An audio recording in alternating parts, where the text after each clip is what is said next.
Welcome to my channel mission board class 10th। ये video central school यानी केंद्रीय विद्यालय में जो 40 मार्क्स का पीरियोडिक टेस्ट हुआ है उसका क्वेश्चन पेपर का सॉल्यूशन हम इस वीडियो में देखेंगे। और क्वेश्चन पेपर का पैटर्न अभी आने वाले किसी स्कूल में 20 मार्क्स का ये पेपर है, यूटी है, और पीरियोडिक टेस्ट जो है वो 40 मार्क्स का भी है गवर्नमेंट स्कूल में खास करके, क्योंकि प्राइवेट स्कूल्स में हो चुके हैं ये दिल्ली में। तो आइए हम first chapter, second chapter, third और फोर्थ 4 चैप्टर का क्वेश्चंस जो है इसमें हम सम्स देखेंगे। फर्स्ट क्वेश्चन इस तरह का ये पेपर है। पेपर में अच्छी तरह से आप इस क्वेश्चन, ये इम्पॉर्टेंट है जब पेपर में पूछ रखा है, और क्वेश्चन पेपर में सम्स का जो पैटर्न रहेगा, एमसीक्यूज, फिर 2 मार्क्स वाले, 3 मार्क्स वाले, फिर एसर्शन, इस तरह के जो हैं वो आपको सम्स देखने को मिलेंगे। तो ये सारे सम्स मैं लिख चुका हूँ। फर्स्ट में कहता है the list number that is divisible by all the numbers from 1 to 10 both inclusive. 1 से लेकर 10 तक के नंबर जिसमें 1 और 10 भी होगा, यानी कि इन चारों ऑप्शंस में ऐसा कौन सा ऑप्शंस है जो 1 से भी डिविजिबल हो, 2, 3, यानी 10 तक में कोई भी नंबर लें हम तो 9, 8, 7 सबसे डिविजिबल होना चाहिए। तो आप देखेंगे कि जैसे 7 हम लेते हैं तो 7 से डिविजिबल कौन सा होगा? 7 3 जा 21, 7 6 जा 42, 7 से यही डिविजिबल है, ये भी नहीं है, ये भी नहीं है, ये भी नहीं है। तो आप इस तरह से डी आंसर इसका हुआ। जबकि आप इसमें इसका एलसीएम भी ले सकते हैं। प्राइम फैक्टर आप लिख लें और उसका प्रोडक्ट करके एलसीएम आप निकालें। एलसीएम निकालने के बाद आप देखेंगे तो आपका आंसर 22,520 ही होगा। आइए हम इस सम्स को सॉल्व करें।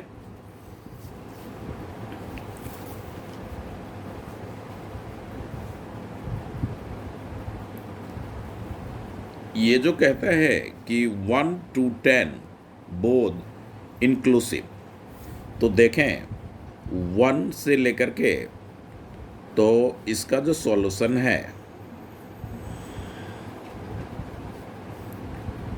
समझने के लिए, वैसे तो आंसर ये डी है ही। 1 2 3 4 5 6 7 8 9 एंड 10। 0 है तो 10 से डिविजिबल है। 9 का आप देखें 5 to 7 to 7 to 9, तो 9 से भी डिविजिबल हो जाएगा। 8 से करेंगे 8 3 जा 24 और 1 to 12, 8 1 जा 8, 4 0 40, 8 5 जा 40, तो 8 से भी है, 7 से भी है, इस तरह से। अब रही बात इसका एलसीएम फाइंड आउट करने का, तो आप एलसीएम में देखें 2 की पावर 1 है, 2 की पावर 2 है, 2 की पावर 3 है, तो मैक्सिमम जो है वो पावर क्या होगा? 2 की पावर 3 हो गया। अब हम 3 लेंगे, 3 है और 3 की 2 है, तो 3 की 2 हो जाएगा, 3 की 2। फिर आप देखेंगे तो इसमें 5, ये 5 है और 1 5 है, तो 1 5 भी हमें लेना होगा, और 7 जो है वो भी लेना होगा। तो 8 4 जा क्या होता है? ये 8 है और ये आपका हो गया 3 3 जा 9 और ये हो गया 35। 8 9 जा 72 इंटू 35। अब आप क्या करेंगे? 72 को 35 से प्रोडक्ट करेंगे। एलसीएम जब लेते हैं तो मैक्सिमम एक्सपोनेंट जो होता है वो हम उसको मेंशन करते हैं। 5 2 जा 10, 7 5 जा 35 और 136। तो ये हो गया हमारा 36। 3 2 जा 6, 3 7 जा 21, 0 2 3 1 4 1 5 2 2520। तो डी हमारा क्या हो गया? ऑप्शन, राइट ऑप्शन डी हुआ। तो एलसीएम निकालें और सॉल्व करें। अब देखें सेकेंड सम में कहता है कि if one of the zeros of the quadratic polynomial k minus 1 x square plus के एक्स प्लस 1 इज -3, यानी इस पॉलिनोमियल का -3 जो है वो जीरोज है। तो इसका जो सॉल्यूशन है, ऐसा सम्स अगर रहे तो पहला काम है पॉलिनोमियल को आप पी एक्स से डिनोट कर लें और इसे लिखें के माइनस 1 एक्स स्क्वायर प्लस के एक्स प्लस 1, इस तरह से लिख लिया। अब आपने क्या कहता है कि -3 जो है वो इसका जीरो है, तो आप के जहाँ जहाँ एक्स है वहाँ वहाँ -3 आप पुट करेंगे। -3 स्क्वायर प्लस के इंटू -3 प्लस 1। अब आप देखें 3 माइनस माइनस प्लस 3 3 जा 9, तो 9 के माइनस 9 1 जा 9 प्लस माइनस -3 के प्लस 1। अब ये क्या हो जाएगा 9 के -3 के वी गेट 6 के -9 प्लस 1 -8। अब इधर लाए -6 के हो गया और ये -8 आया। ये माइनस और ये माइनस कैंसिल कर लें, के इक्वल्स टू 8/6 कैंसिल करेंगे तो 4/3 आंसर आएगा। के इक्वल्स टू 4/3, यानी ए ऑप्शन जो है हमारा राइट ऑप्शन है, तो इसका आंसर हो गया ए। इस तरह से क्वेश्चन पेपर का पहले सम्स नोट करें और सॉल्व करना शुरू करें। तो अब देखें कि ये जो है सेकंड,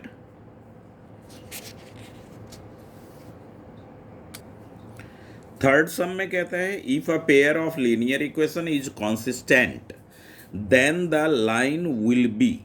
कॉन्सिस्टेंट जो होगा वो लाइन इंटरसेक्ट करेगा और कोइंसिडेंट होगा। ये जो टेबल जो दे रखा है एनसीईआरटी में वो मैं आपको दिखा दूंगा। तो इस तरह से इसका आंसर जो है वो हो गया सी। वो टेबल मोस्ट इम्पॉर्टेंट है, उससे आपके सम्स रहेंगे ही रहेंगे। ये थर्ड पार्ट हो गया। The pair of equation ax plus 2y equals to 7 and 3x plus by equals to 16 represent parallel lines. तो पैरेलल लाइंस का जो कंडीशन है प्रीवियस वीडियोज में आप देखेंगे, उत्कर्ष वाली जो वीडियो है उसमें इस तरह का एमसीक्यूज सॉल्व किया गया है। तो आप यहाँ पे दोनों इक्वेशंस को नोट करें 2y समझने के लिए। वैसे एमसीक्यूज है, अब डायरेक्ट आंसर भी कर सकते हैं इसमें। तो अब पैरेलल, तो पैरेलल के लिए a1/a2 equals to b1/b2 does not equals to c1/c2, ये कंडीशन होता है। अब इक्वेशन से आप वैल्यू पुट कर लें। a1 हमारा a है, a2 हमारा 3 है, b1 अपना 2 है, b2 हमारा b है और डज नॉट इक्वल्स टू 7/16, 7/16। तो अब आप क्या करेंगे, ए बी का वैल्यू पुट आउट वो करेंगे। तो ए बी यानी ए को बी से अगर मल्टीप्लाई करेंगे, डज नॉट इक्वल्स टू तो कोई ऑप्शन नहीं है, तो आप इन्हीं दोनों में रिलेशन रखोगे। तो ए को बी से प्रोडक्ट किया ए बी हुआ, 3 को 2 से प्रोडक्ट किया 6 हुआ, यानी ऑप्शन डी जो है हमारा राइट ऑप्शन है। पैरेलल के लिए ये कंडीशन है। अब सिक्स्थ में कहता है if alpha beta are roots of the equation इसका। तो देखें, ध्यान दें कि इसमें से हमने alpha plus beta find out करना है। तो देखें कि अल्फा प्लस बीटा जो होता है वो क्या होता है आइडेंटिटीज में, -b/a। तो क्या हो जाएगा, b का वैल्यू क्या है 5 है, साइन आएगा माइनस, a का वैल्यू क्या है 1 है, तो क्या हो जाएगा -5। अब क्या कहता है, जो अदर इक्वेशन आपको लाना है उसका कहता है कि रूट्स आर, अल्फ़ा इतना है और बीटा इतना है, तो उसमें हो जाएगा alpha plus 1 plus beta plus 1। तो अल्फ़ा प्लस बीटा और 1 ये कितना हो गया 2, और alpha plus beta first equation के अकॉर्डिंग क्या है -5, तो -5 आप लें। यहाँ +2 है तो आप बोथ साइड करें तो क्या हो जाएगा, अल्फ़ा प्लस बीटा हमारा आ जाएगा -3। अब जब आप -3 ये फाइंड आउट किए तो अल्फ़ा इंटू बीटा देखें कि क्या हो रहा है। तो इसमें देखेंगे इसी दोनों रूट्स को, यानी कि अल्फ़ा प्लस 1 और इंटू बीटा प्लस 1। तो अल्फ़ा को बीटा से product alpha into beta, alpha को 1 से मल्टीप्लाई करेंगे अल्फ़ा, बीटा को 1 से करेंगे बीटा, और 1 को 1 से करेंगे तो क्या हो जाएगा 1 हो जाएगा। अब ध्यान दें कि अल्फ़ा प्लस बीटा आपके पास क्या है, अल्फ़ा इंटू बीटा प्लस, तो और यहाँ पे प्रोडक्ट ऑफ रूट्स 5/1 5 होगा, तो इस जगह पे 5 लें और इस जगह पे आप क्या लेंगे, अल्फ़ा प्लस बीटा क्या है आपका -5 है। तो ये प्रोडक्ट ऑफ जीरोज, यानी कि इस इक्वेशन में अल्फ़ा इंटू बीटा जो होगा वो आपका क्या होगा C/A होगा। तो 5/1 5 आ गया, तो वो 5 हमने लिया, अब -5 लेंगे, अब प्लस में 1 लेंगे, तो ये 0 हो गया =1।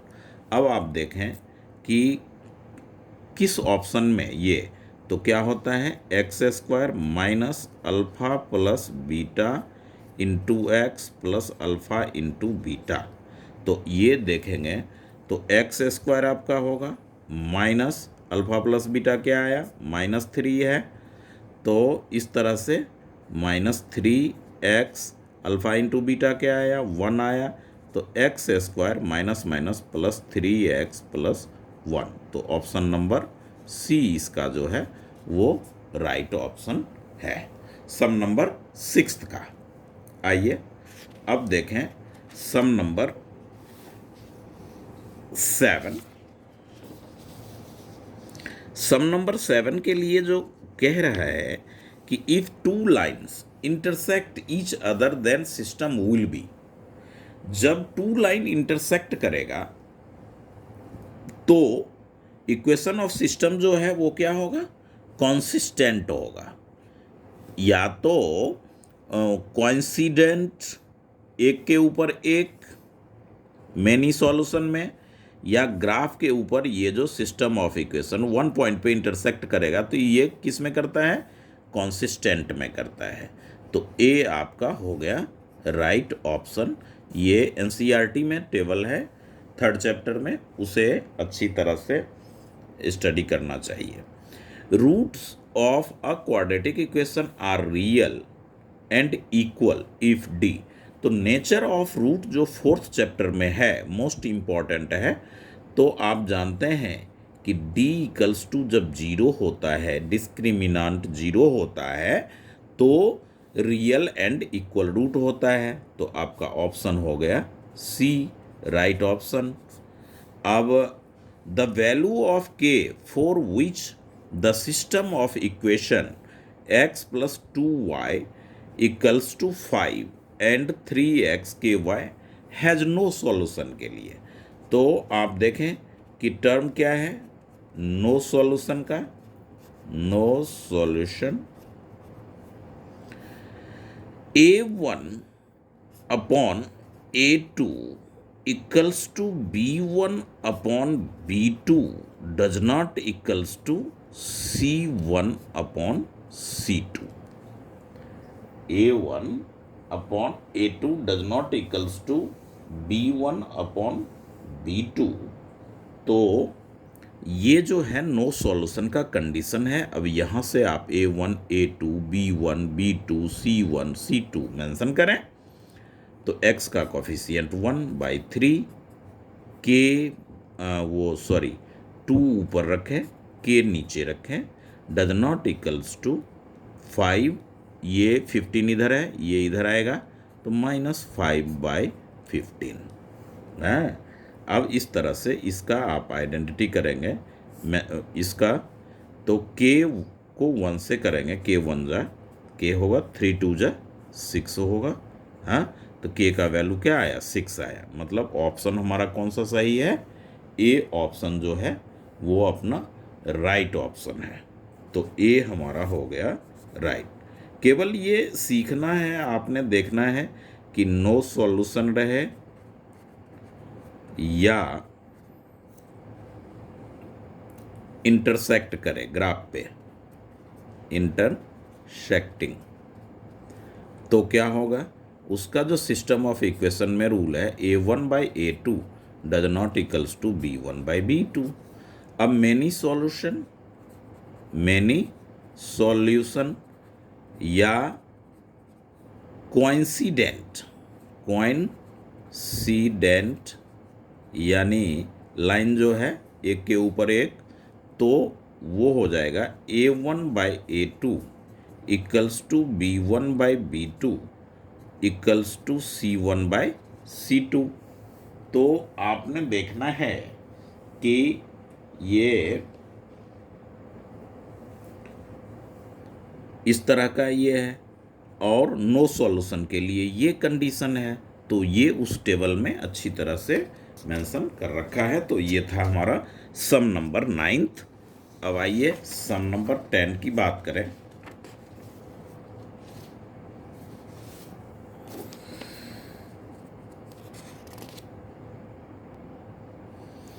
If alpha beta are roots of the polynomial, इतना है, और 1/अल्फा प्लस 1/बीटा, इसका हमें वैल्यूज फाइंड आउट करना है। तो देखें, ये जो सॉल्यूशन होगा 1/अल्फा प्लस 1/बीटा, एलसीएम क्या हो जाएगा, अल्फा इंटू बीटा, और ऊपर आप देखेंगे न्यूमरेटर में तो अल्फा से divide beta plus alpha, alpha plus beta लिखें या बीटा प्लस अल्फा लिखें, सम ऑफ रूट्स ही होगा वो। अब ये होता है क्या आपका -b/a, और इसका फॉर्मूला होता है c/a। तो -b आपका क्या है, -5 है बाय 1, और c/a -5/1, तो ये आपका हो जाएगा -5/5 यानी -1, ऑप्शन नंबर बी। इस तरह से हम इसको सॉल्व करेंगे। अब कहता है कि को सम्स में 11th सम्स पे state fundamental theorem of arithmetic. तो एनसीईआरटी जो पुरानी वाली बुक मेरे पास है, नई वाली बुक में भी ये है, तो आप गौर से देखेंगे तो इस तरह से थ्योरम 1.2 चैप्टर 1 में फंडामेंटल थ्योरम ऑफ अर्थमेटिक क्या कहता है, every composite number can be expressed as a product of primes and this factorization is unique apart from the other in which the prime factor occur। तो ये statement यानी ये theorem आपको 11th में लिखना है, ये याद रखना पड़ेगा आपने, तो इसे अच्छी तरह से लर्न करें। ये 11th क्वेश्चन जो है state fundamental theorem of arithmetic की एवरी कंपोजिट नंबर, इसका जो आंसर होगा every composite number can be expressed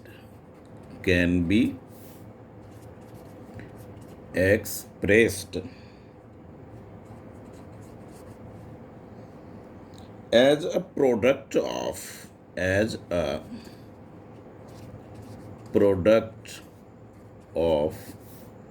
primes.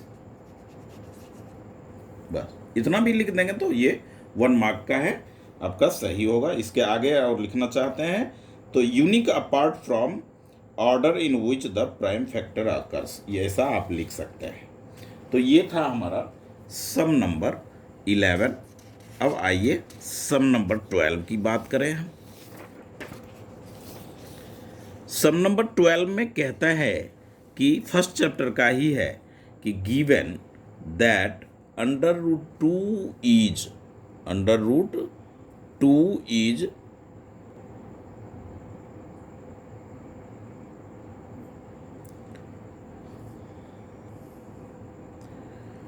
Under root two is irrational so that इतना।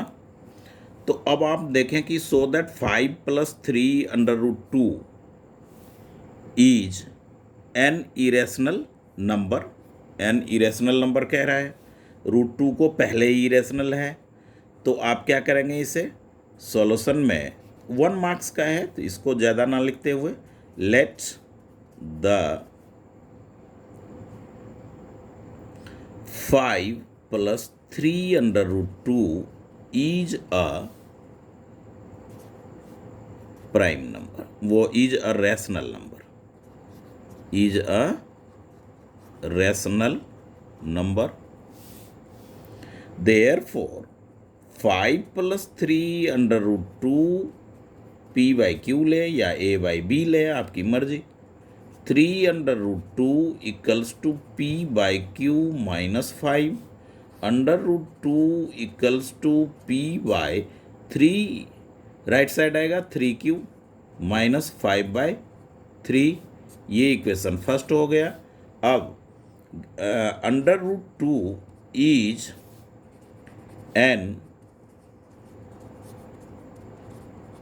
इरेशनल नंबर, ये क्या है हमारा, गिवन है, ये दिया हुआ है। तो therefore 5 + 3 under root two is also irrational. कहाँ से ये हमने लिखा, तो by fundamental theorem of arithmetic कि इरेशनल है वो प्रोडक्ट हो करके किसी कंपोजिट उसमें ऐड होगा या माइनस होगा, तो इस स्थिति में वो भी इरेशनल नंबर होगा। इस तरह से 12th 1 मार्क्स का आप कर सकते हैं।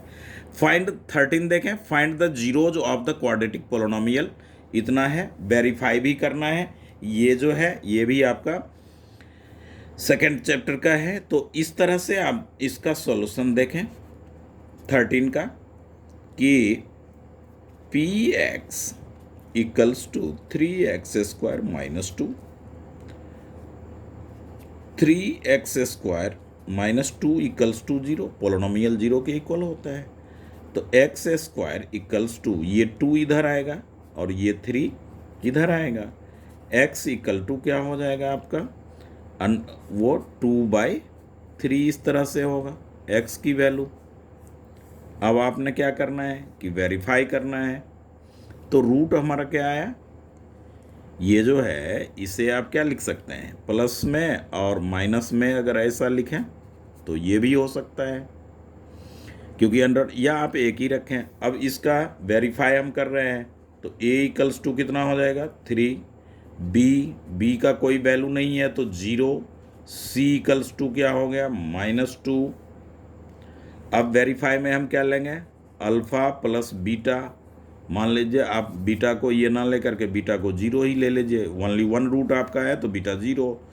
तो क्या हो जाएगा ये 2/3 प्लस 0, 2/3 प्लस 0।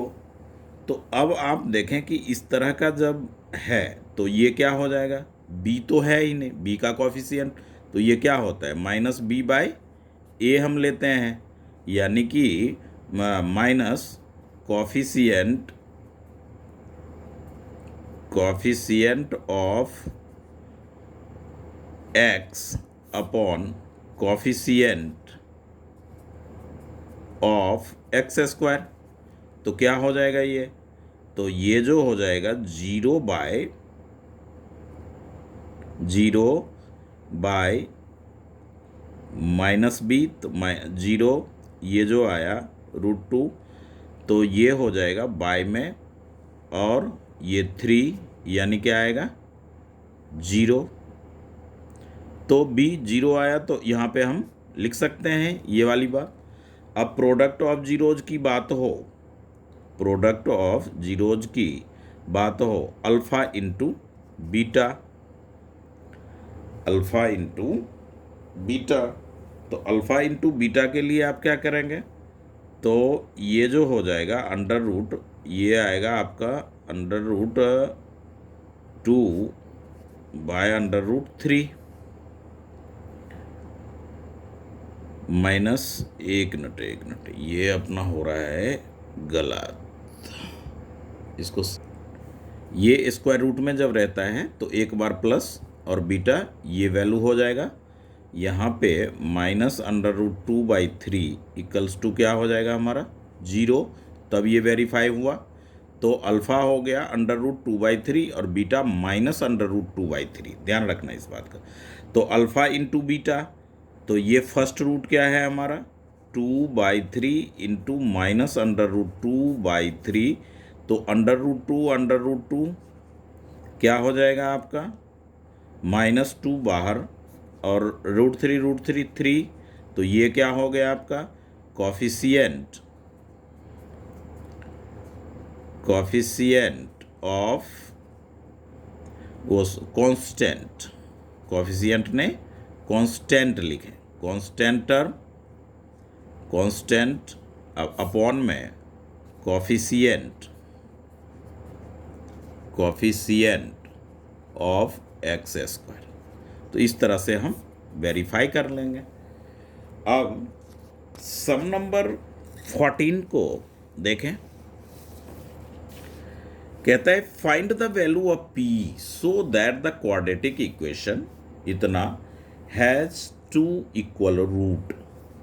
तो 2 इक्वल रूट्स कह रहा है, तो d इक्वल्स टू क्या होगा, डिस्क्रिमिनेंट क्या होगा नेचर ऑफ रूट से 0 होगा। और इसको इक्वेशन को थोड़ा सॉल्व करें तो क्या मिलेगा आपको p x square minus 3px plus 9 equals to 0।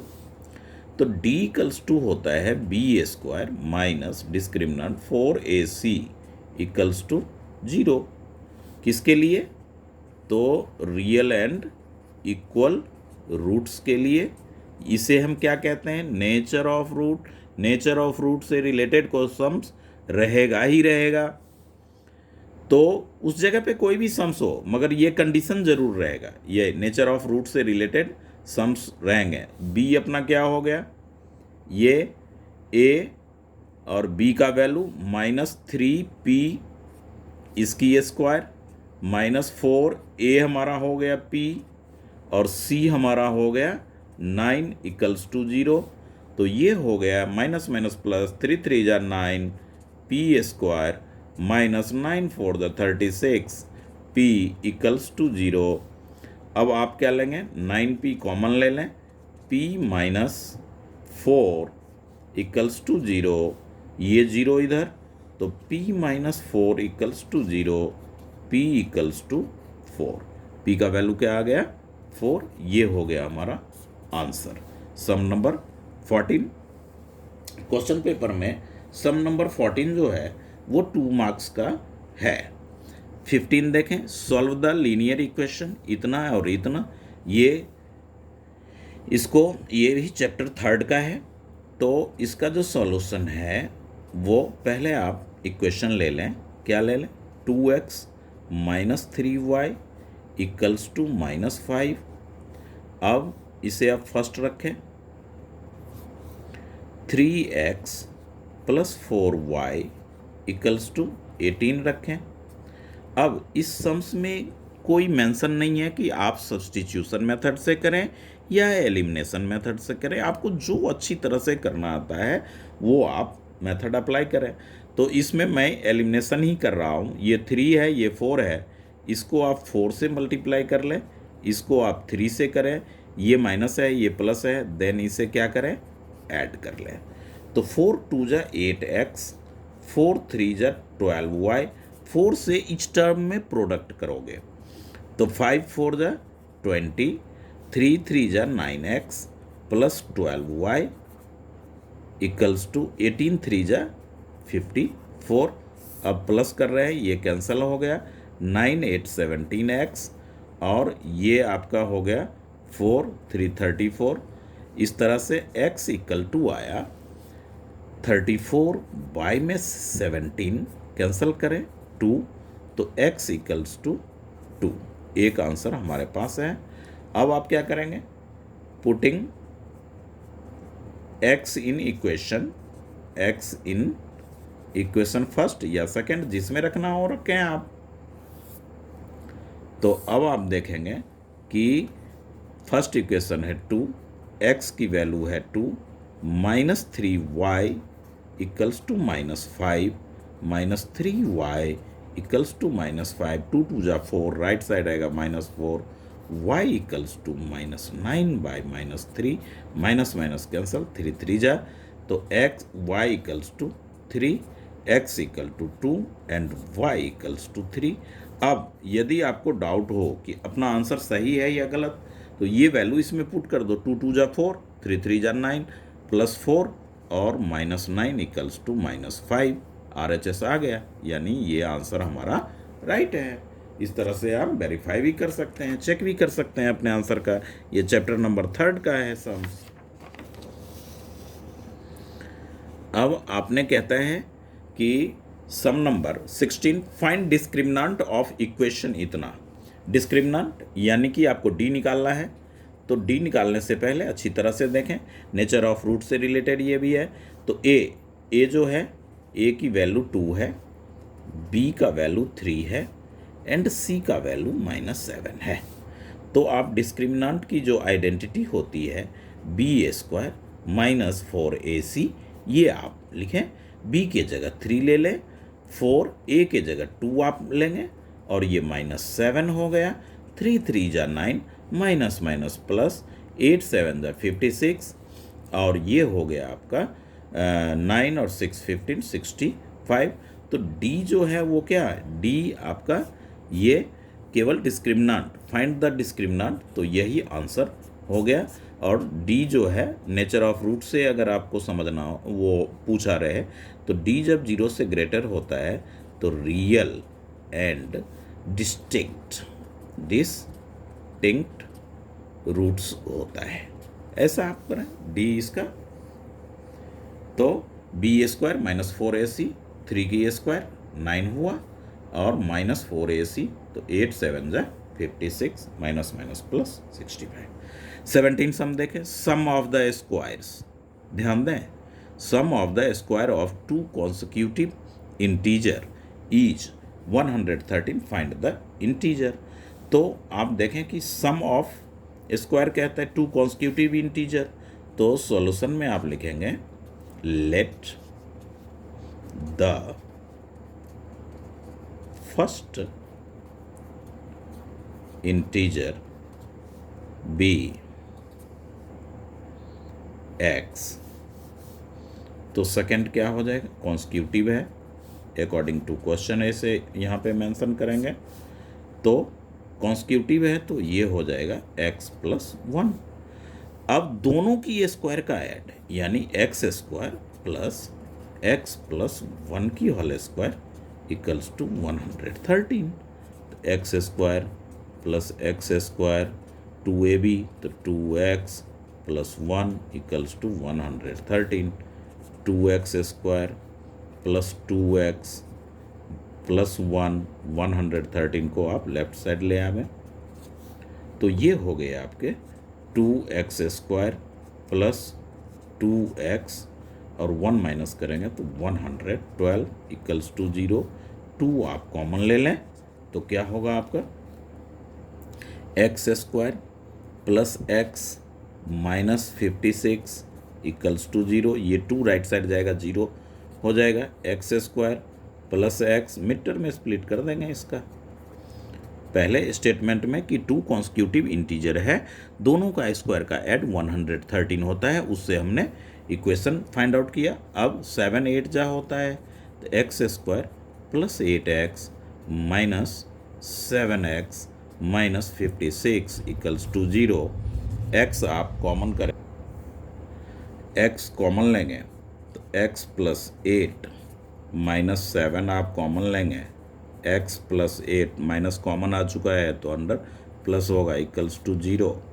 तो ये हो गया x + 8 into x - 7 equals to 0। तो x + 8 दोनों का प्रोडक्ट 0 है, इसका मतलब क्या है, x + 8 equals to 0, x - 7 equals to 0, x equals to -8 और x इक्वल टू 7। तो ये हो गया नॉट एग्जिस्ट और ये आपका आंसर हो गया। अब फाइंड द इंटीजर, तो फर्स्ट इंटीजर आपका हो गया, फर्स्ट इंटीजर 7 और सेकंड हो गया 7 + 1 x + 1 यानी 8। ये दोनों आपके आंसर हुए। इस तरह से ये सम नंबर 17 जो था वो क्वाड्रेटिक इक्वेशन से है। सम्स को पहचानना भी ज़रूरी है, अच्छी प्रैक्टिस होनी चाहिए। Solve the by graphically method, इस तरह से ग्राफिकली मेथड का इस बार सम्स हर एक यूटी में भी और उसमें देखा गया है। तो आइए इसको आप इक्वेशन फर्स्ट से 3 वैल्यू अब फाइंड आउट करें। इक्वेशन फर्स्ट ले लें, 4x - y - 8 इक्वल्स टू 0। तो क्या हो जाएगा ये, 4x - y इक्वल्स टू 8। अब क्या होगा ये, -y आप इधर रखें, आपकी मर्जी है, इसको ले जाए उधर, 8 - 4x। अब ये देखें कि ये माइनस आप इधर ले जाएंगे तो -8 + 4x। अब आप बॉक्स बना लें और 3 वैल्यू आप फाइंड आउट कर लें, x y, ताकि अब x = अगर आप 0 लेते हैं तो -8 आएगा, तो 0 मत लें, कम से कम 1 ले लें। x की वैल्यू क्या, अपनी मर्जी है, ट्रायल एंड एरर मेथड चलेगा इसमें, 1 अपनी तरफ से। तो y = -8 + 4 × 1 -8 + 4 = -4। तो यहाँ पे हो जाएगा -4। यदि आप 2 लेंगे तो 2 में 0 आएगा, यदि आप 3 लेंगे तो 4 आएगा। 3 के लिए सॉल्व कर लें, x = 3, तो y = -8 + 4 × 3, तो -8 + 12 = 4। 3 वैल्यू। अब जो सेकेंड इक्वेशन है उससे भी आप 3 वैल्यू फाइंड आउट करें और ग्राफ पे प्लॉटिंग कर देना। ग्राफ पेज अभी अवेलेबल है नहीं, जो कि मैं अच्छी तरह से आपको ड्रॉ करके स्केल पेंसिल के सहारे बताता, तो किसी और वीडियो में ग्राफ भी ज़रूर बताऊंगा। इन दोनों टर्म को आप राइट साइड ले जाएं तो 3y - 6 हो जाएगा, जो माइनस था वो प्लस हो गया, जो प्लस था वो माइनस हो गया। x = 3y - 6/2। अब y = आप 0 ले लें, राइट साइड में क्या है, y है, तो y = 0, तो ये 0 हो गया। तो x = -6/2 यानी -3 हो गया। आप इक्वेशन 2 के लिए भी बॉक्स का वो कर लें, x y, तो y = आपने 0 लिया तो ये -3 आया। अब देखें y = यदि 2 लेते हैं 2, तो y = अगर 2 लेंगे तो 6 तो ये हो जाएगा 0 है। अगर आप 4 लेते हैं 4, क्या अब कहेगा 3 क्यों नहीं लेंगे सर, तो 3 3 जा 9 -3/2 1.5, तो ग्राफ पे वो 1.5 तक तो आ सकता है, मगर हमें क्या ज़रूरत है, 4 लेने से x = 4 आप मेंशन करोगे तो y = 4, तो x = क्या होगा, 3 × 4 - 6/2 यानी 12 - 6/2 यानी 6/2 आ तो गया 3। इस तरह से अब इसको आप ग्राफ पे बीच वाली लाइन ऐसे, फिर y पे ऐसे कर लेना, यहाँ पे 0 हो जाएगा, ये x एक्सिस हो गया है, अभी हम इक्वेशन फर्स्ट वाले के लिए ग्राफ 1 2 3 4 -1 -2 -3 -4 ऐसा ले लेंगे। अब ये हो गया 1 2 3 4 -1 -2 -3 -4 इस तरह से। अब ये 1 ये 2 ये 3 ये 4 -1 -2 -3 -4 1 2 3 4 इसे आप y एक्सिस रखेंगे, इसे आप y डैश लेंगे। हाँ, अब आप देखें अब क्या क्या है। पहला 1 -4 1 और ये हो गया y पे -1 -2 -3 -4 1 और -4 इधर ये पॉइंट आया। अब कहता है 2 तो ये पॉइंट आया और 3 4 3 के ऊपर हम जाएंगे और 4 पे आएंगे, मान लीजिए ये पॉइंट हमारा आया। तो स्केल डाल करके आप क्या करेंगे, ऐसे सीधी लाइन आप ड्रॉ कर लेंगे और इक्वेशन यहाँ पे लिख देंगे। फर्स्ट वाला क्या इक्वेशन था, 4x - y - 8।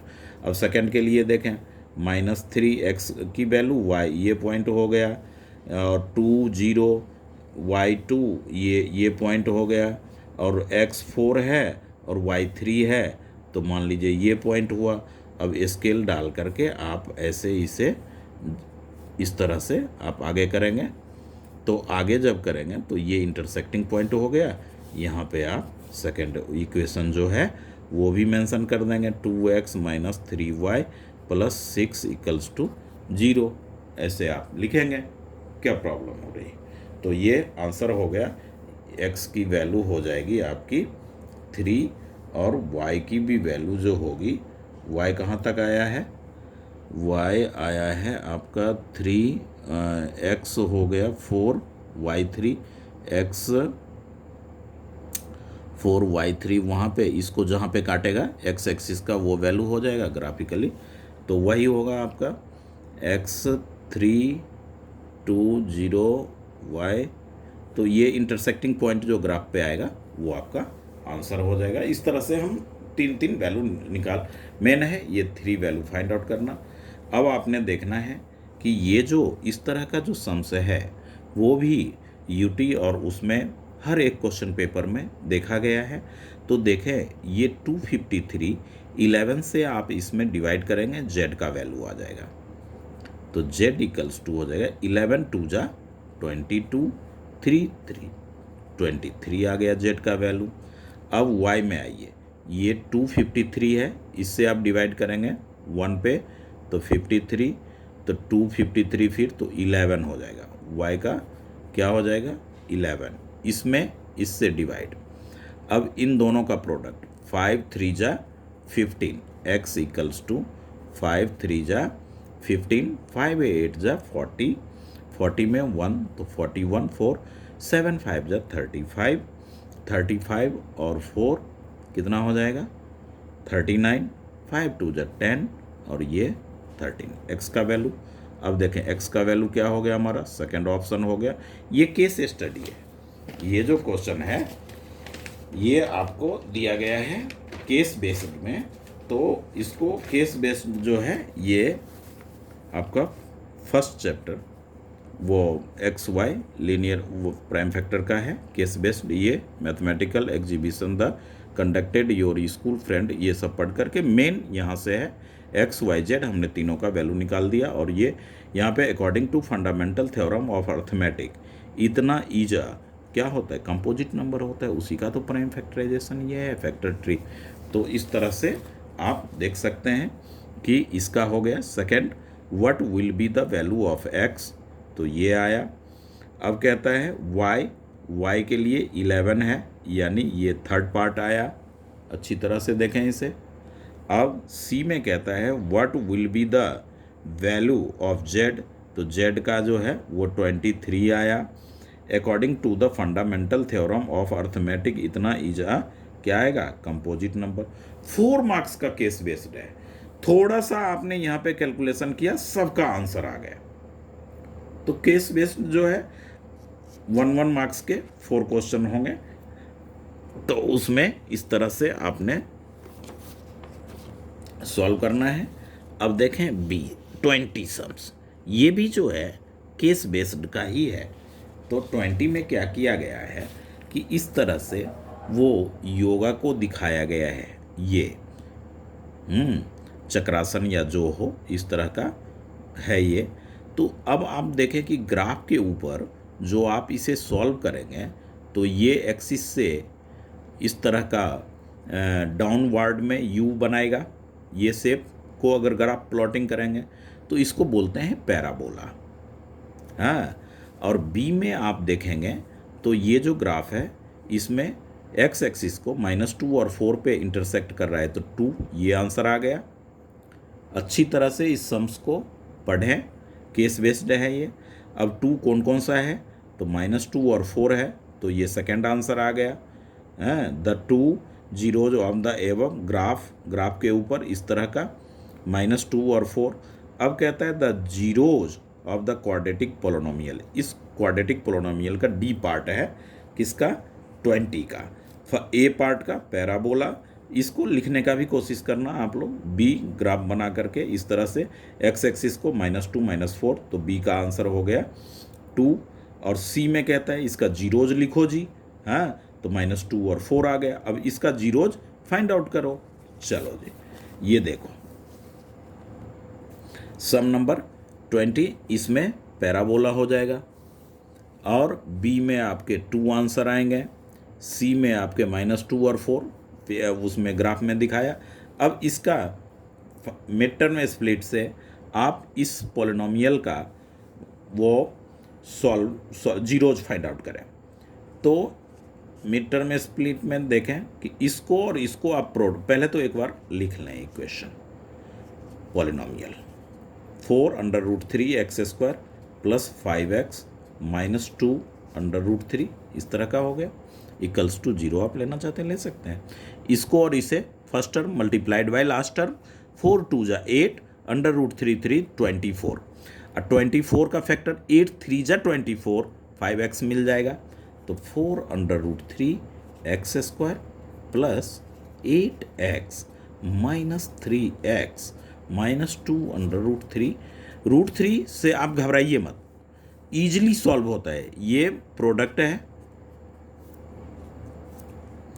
तो ये जो प्रोडक्ट है first term multiplied by last term, 2√3, 4 2 जा 8 -8, √3 ये तो -24 आ गया। इन दोनों को प्रोडक्ट करेंगे तो -24 आएगा, ऐड करेंगे तो मिड टर्म के। अब कॉमन लें तो 4 यहाँ भी है, 4 यहाँ भी है, 4 आपने कॉमन लिया, 4x क्या लिया कॉमन, 4x जब आपने कॉमन लिया तो √3 x² है तो 1x, ये x कॉमन आ गया 4 तो +2 आ गया। अब -√3 आप कॉमन ले लें तो 3 में √3 और -2, तो माइनस आपने कॉमन लिया तो ये प्लस इक्वल्स टू 0। इस तरह से हो गया 4x - √3 और ये √3x + 4। इसे आप पहले लें या बाद में लें कोई फ़र्क नहीं पड़ता, दोनों का ये product 0। 4x - √3 = 0, 4x = right side √3, x = हो गया √3/4। अब इसे सॉल्व करें, √3x + 2 = 0, √3x 2 को राइट साइड ले जाएं -2, x = -2/√3। तो एक वैल्यू माइनस, अब देखें ऑप्शन में तो क्या है आपका, ये जो -2/√3 और प्लस √3/4, तो ये सेकंड ऑप्शन। ये दो सम जो था वो क्या था, केस बेस्ड था। अब आप आए सम नंबर 21 जो इस क्वेश्चन पेपर का लास्ट सम है। इस तरह से the taxi charge city comprise इस तरह का है, तो फिक्स चार्ज और पर किलोमीटर चार्ज के बारे में हमें वो करना है। What will B person 25 kilometre, ऐसा अपने बुक में NCERT में ये सम्स है। तो हम क्या कर रहे हैं, इसका सॉल्यूशन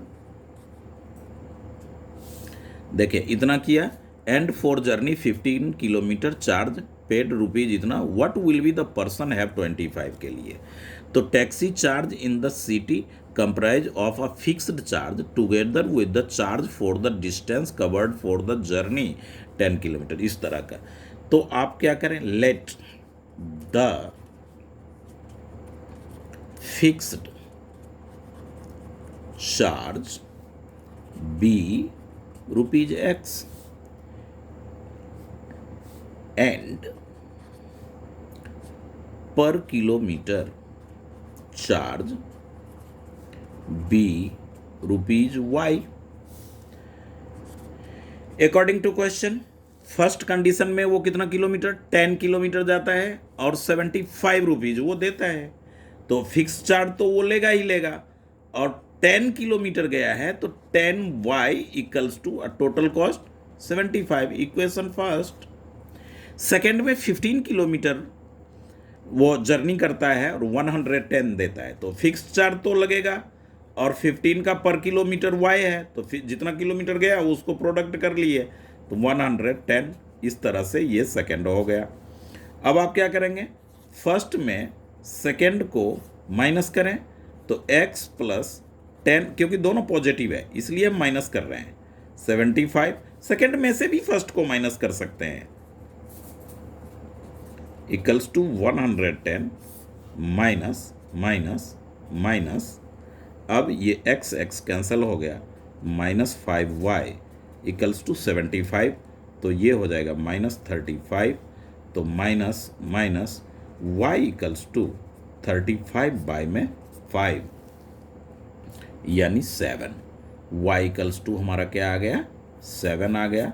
अब हम क्या लिखेंगे, y इन पुटिंग, ऐसे सुन बढ़िया ढंग से आप लिखें, putting the value of y, the value of y in equation, first में ही कर लें, तो x plus 10 into 7 equals to 75, तो x इक्वल टू 75 माइनस 70, तो ये x का वैल्यू आ गया 5। तो क्या हुआ 2, तो फिक्स्ड चार्ज वो हो गया ₹5, पर किलोमीटर चार्ज वो हो गया 7 रुपी। तो अब वो बंदा कितना जाता है 25 के लिए, तो फिक्स्ड चार्ज जो है वो तो 5 रुपीज लगेगा ही लगेगा, और 25 इंटू 7 ये भी देना पड़ेगा उसे, तो टोटल फेयर जो है वो हो जाएगा 25 7 जा 175, यानी ₹180।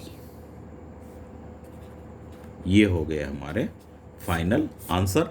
इस तरह से ये 40 मार्क्स का ये क्वेश्चन पेपर है, और ये सेंट्रल स्कूल केंद्रीय विद्यालय में पूछे गए सम्स हैं जो कि इम्पोर्टेंट होते हैं और प्रैक्टिस होना चाहिए, खास करके स्टैंडर्ड वाले बच्चों के लिए जो आगे मैथ से आगे बढ़ना चाहते हैं उनके लिए तो ज़रूरी ही है। तो अच्छी तरह से इसका सॉल्यूशन देखें, समझें। प्रश्न का क्वेश्चन पेपर में सम्स का यही पैटर्न रहेगा 40 मार्क्स वाले पीरियोडिक टेस्ट में। तो इस तरह से ये वीडियो हमारा कंप्लीट हुआ। आप इसे अच्छी तरह से लिखें, कोशिश करें समझने का, इजी है। और जो मैं बार बार टेबल की बात कर रहा था थर्ड चैप्टर में, वो ये टेबल है। आप इस टेबल को अच्छी तरह से, मैं जब थर्ड चैप्टर का वीडियो है उसमें अच्छी तरह से इस टेबल की बात करता हूँ, टेबल 3.4।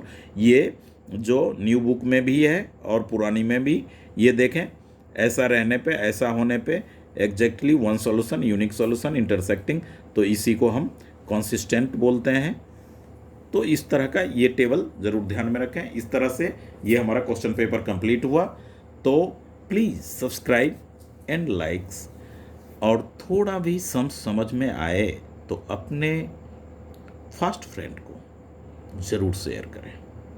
एक बार देखने के लिए बोलें, समझने के लिए बोलें, और आपको लगे कि इस वीडियोज़ में सम्स बनाते टाइम कुछ करेक्शन की ज़रूरत है, कुछ इम्प्रूवमेंट की ज़रूरत है, तो वो भी आप कमेंट बॉक्स में लिख सकते हैं। Okay, thank you.